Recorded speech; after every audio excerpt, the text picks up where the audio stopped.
સુખદેવજી મહારાજ રાજા પરીક્ષિતને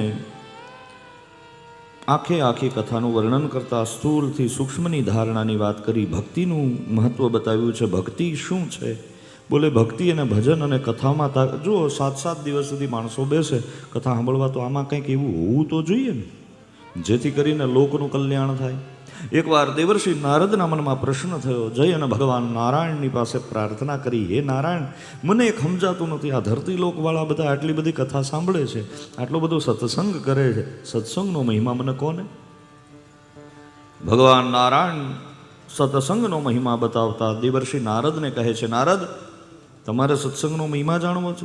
હા, એક કામ કરો, કન્નૌજ નામનું નગર છે, નગરની બહાર એક ગૌશાળા છે, અને ગૌશાળામાં બહાર તમે નીકળો ને ત્યાં એક પોદળો પડ્યો છે, અને પોદળામાં એક કીડો હમણાં થોડી વાર પહેલાં જન્મ્યો છે.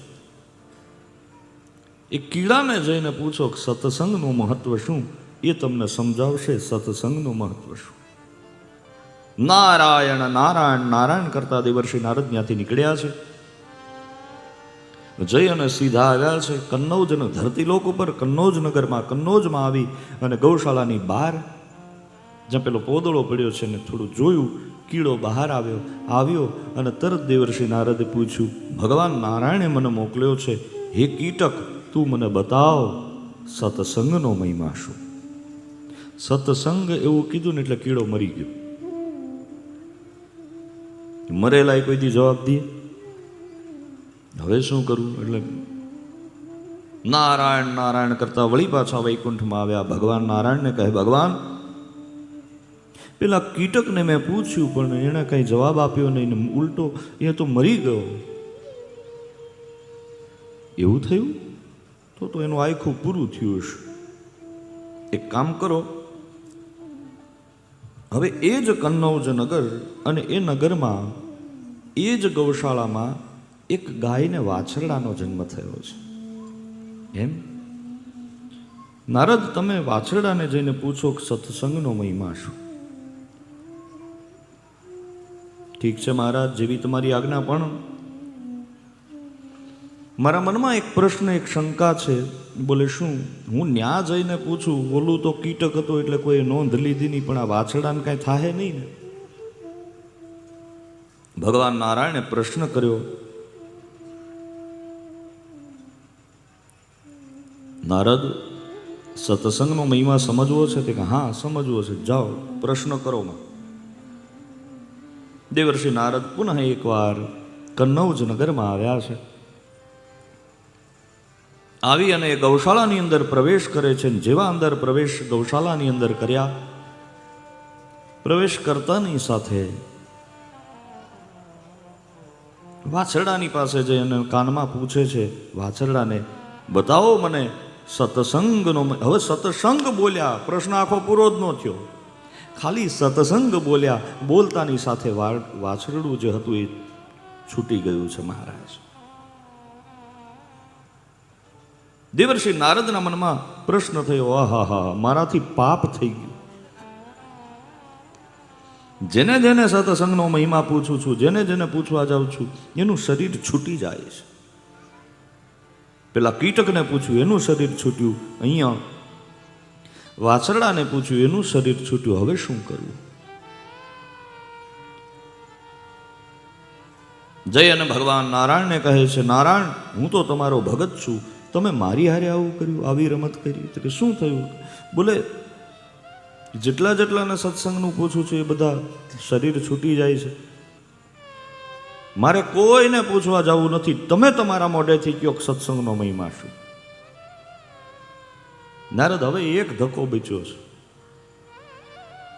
હજી એકવાર તારે નગરમાં જવું પડશે. કન્નૌજ નગરના રાજાને ત્યાં રાજકુમારનો જન્મ થયો છે.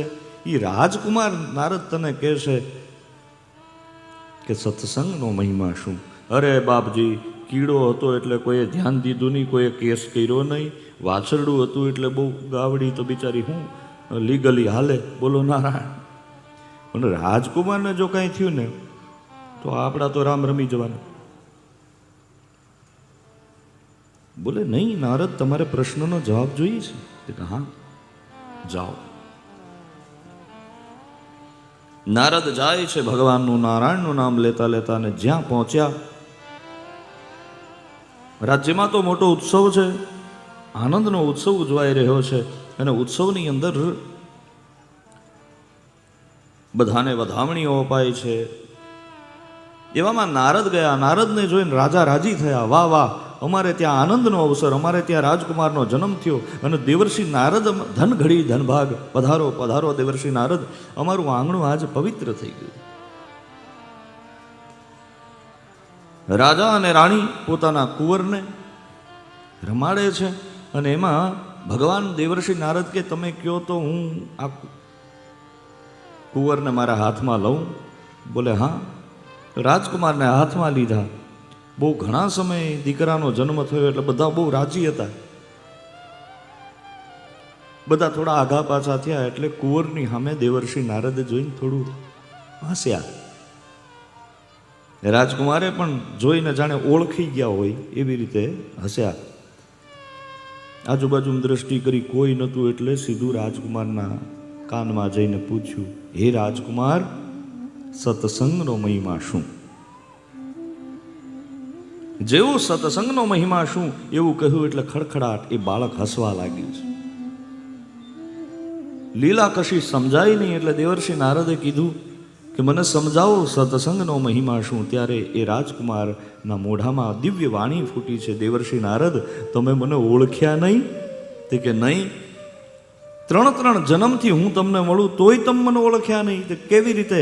ગૌશાળાની બહાર મરેલો કીડો ઈ પણ હું, અને વાછરડો મરેલો એ પણ હું. ખાલી સત્સંગ શબ્દ કાનમાં પડવાથી હું કીટક વૃત્તિને છોડી અને વાછરડાની વૃત્તિને પામ્યો, વાછરડાની વૃત્તિને છોડી અને હું રાજકુમાર બન્યો. ખાલી સત્સંગ શબ્દ સાંભળવાથી જો એટલું પુણ્યનું ફળ મળતું હોય તો જે સત્સંગ 7 દિવસ સાંભળે એને કવડું પુણ્યનું ફળ.